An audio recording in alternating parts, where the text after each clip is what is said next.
At one point in time, this area just had all of these awesome mine buildings, mills and shaft houses and head frames.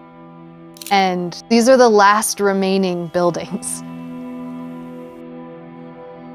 The rest are gone. They're all gone. And that to me is devastating. And so like when we look at this, it's like we have to get in here and do something with this.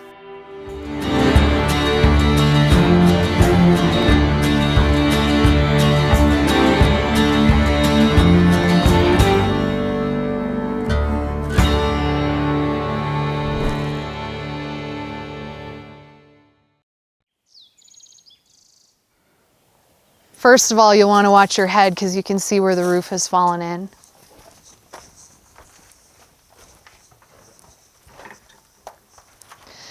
And the wonderful thing about this mill is that all of these pieces of equipment are still here. And that's one of the things that makes this mill so unique. It has all of this, its innards left inside of it. So then we can really get a feel for what was going on here and what the daily operation was here.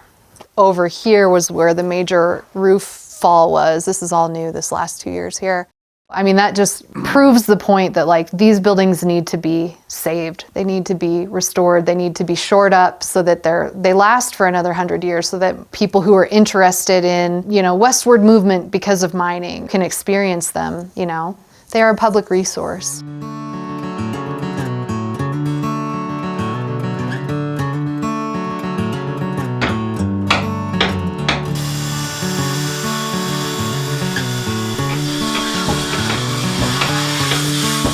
The mission of HistoriCorps is to get volunteers out to work on the public lands and work on these kind of structures that have been neglected and are kind of falling down and really need extra help. So we come in and then by using volunteer labor, we're really spreading the good word of historic preservation back into the community.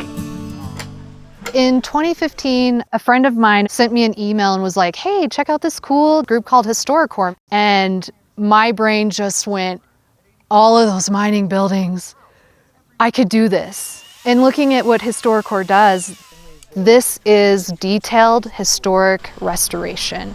And there's not just hundreds of people doing this anywhere. And so that's how we got into this partnership.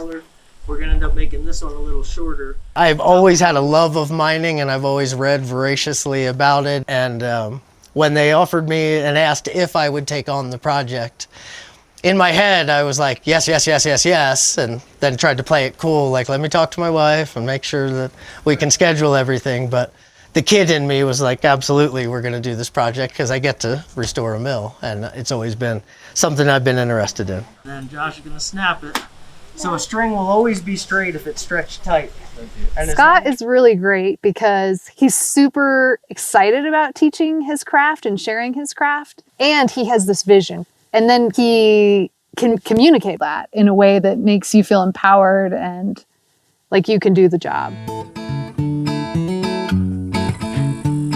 At this point, we're putting in new rafters, preparing for new roof sheathing to fill in the collapsed portion of the roof. And so this week, I'm hoping to begin closing up the hole and then getting the roof redecked.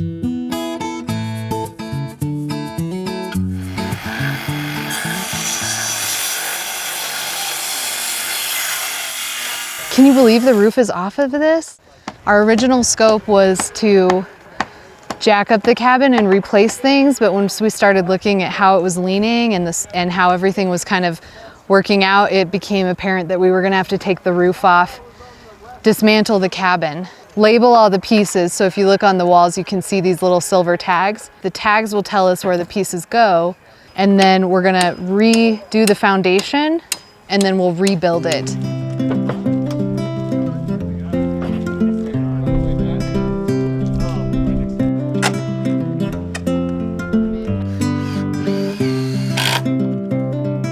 One of the neatest parts about it is you do get the people that don't have any of the skills and the knowledge of how these things get done, but they have the drive and the desire to learn and to do.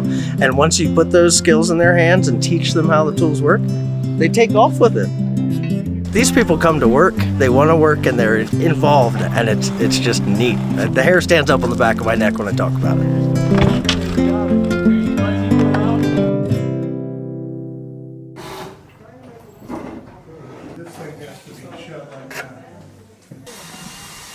Our volunteers have made stunning progress, outstanding progress. They continue to amaze me every day with how hard they work and how invested they are in a project that doesn't belong to them. And they have no actual personal investment in it, but they give their all to it, and we make amazing things happen.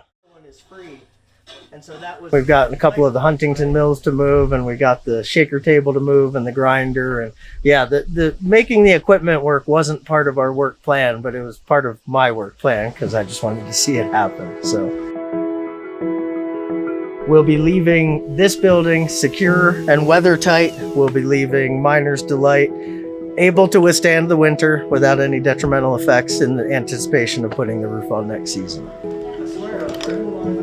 It's pretty amazing to be a part of the preservation of these places that otherwise might not get saved. It gives me the chills to think that I get to be a part of saving these places and to bring them back to what they were for future generations. The whole point of saving a building like this is that the public gets to come out and experience a piece of their past and be a part of that experience. You go through this stage of transformation with the building itself where it's a broken thing, right? And then you kind of put it all back together. And I'm super blown away by the work we did.